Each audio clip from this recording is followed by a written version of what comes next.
শর্মিষ্ঠা পানোলি যে হচ্ছে এক ইনফ্লুয়েন্সার, তার সাথে কী হয়েছে, কলকাতা পুলিশ 1500 কিলোমিটার গিয়ে গুড়গাঁও থেকে মেয়েটাকে অ্যারেস্ট করে। কেন অ্যারেস্ট করে?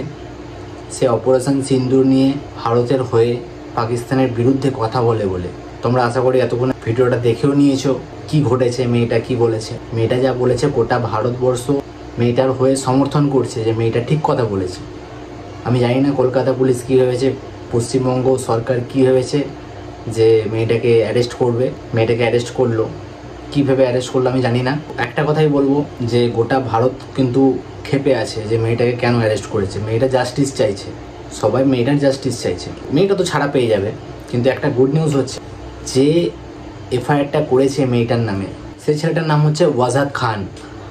আর আসামের পিএম শ্রী হেমন্ত বিশ্ব শর্মাকে আমরা অনেকটাই সম্বর্ধনা করি, অনেকটাই থ্যাংক ইউ জানাই। কারণ সে যে স্টেপটা নিয়েছে, সে বলেছে যে আজাদ খান যার কথা বললাম সেই ছেলেটাকে পুরো কলকাতা থেকে গিয়ে অ্যারেস্ট করবে। আসাম পুলিশ বলেছে, সেটা কলকাতা পুলিশ কতটা সমর্থন করবে জানি না, কিন্তু সেই ছেলেটার নামে এফআইআর জারি হয়ে গেছে। সেই ছেলেটার নাম হচ্ছে ওয়াজাদ খান।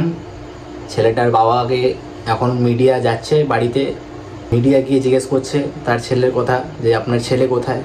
সে ভয় পাচ্ছে, ঢোক গিলছে, জল খাচ্ছে, দিয়ে বলছে যে আমার ছেলে এখন নেই বাড়িতে, পালিয়ে গেছে, ভয়ে পালিয়ে গেছে। কারণটা হচ্ছে কেন ওকে অ্যারেস্ট করবে, কেন ওর নামে এফআইআর হয়েছে।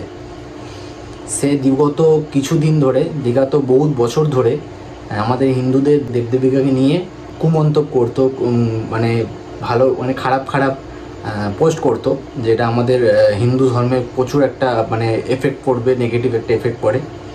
তো সেই পোস্টগুলো দেখেছে সেই ছেলেটা, যেই ছেলেটা ওই শর্মিষ্ঠা পানোলিকে যে এফআইআর করেছিল, সেই ছেলেটাই হিন্দু ধর্মকে আমাদের হিন্দু ধর্মকে গালিগালাজ করেছে, অনেক খারাপ পোস্ট করেছে, ঠিক আছে।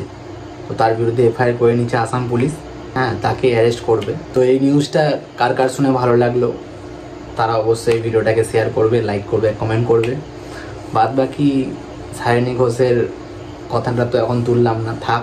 যে আমাদের শিবলিংকে নিয়ে নিন্দা করেছে, যে আমাদের শিবলিংকে নিয়ে খারাপ একটা পোস্ট করেছিল, যেটা সোশ্যাল মিডিয়ায় খুব ভাইরাল হয়েছিল, সবাই জানে সেটারও একদিন না একদিন কোনো কিছু হবে সেটার বিরুদ্ধে। তবে সময়ের অপেক্ষা, সব কিছুই পরিবর্তন হবে, একটা দিন ওয়েট করতে হবে। তো চলো আজকে ভিডিওটা এখানেই শেষ করব।